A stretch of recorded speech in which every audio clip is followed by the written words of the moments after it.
বিশ্বকাপ থেকে ছিটকে পড়লেন শরীফুল ইসলাম। বদলি হিসেবে দলের সঙ্গে যোগ দিচ্ছেন সাইফুদ্দিন। এই নিয়ে যা বললেন প্রধান নির্বাচক গাজী আশরাফ হোসেন লিপু। হ্যাঁ প্রিয় দর্শক, এই নিয়ে বিস্তারিত জানতে হলে ভিডিওটি না টেনে শেষ পর্যন্ত দেখতে থাকুন।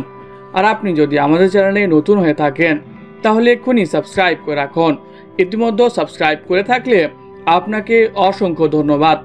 জিম্বাবুয়ে সিরিজে ইনজুরি কাটিয়ে তাসকিন আহমেদকে বিশ্বকাপে খেলার আশায় যুক্তরাষ্ট্রে পাড়ি জমায় বাংলাদেশ দল।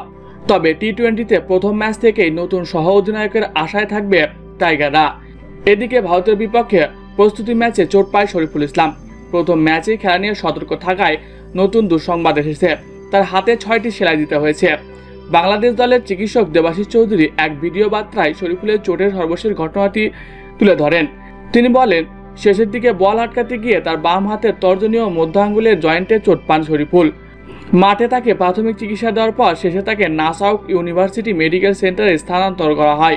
বিসিবি দলের এই চিকিৎসক আরও বলেন, তার মাঠে ফেরার তারিখ এখনও নিশ্চিত নয় এবং হ্যান্ড সার্জনের তত্ত্বাবধানে তার ক্ষতস্থানে 6টি সেলাই করা হয়েছে। 2 দিন পর পর আমরা আবারও হ্যান্ড সার্জনের কাছে যাই, এরপর আমরা আসলে জানতে পারবো তার ফিরতে কত সময় লাগবে। তবে ইতিমধ্যে সাইফুদ্দিনকে প্রস্তুত হতে বলা হয়েছে।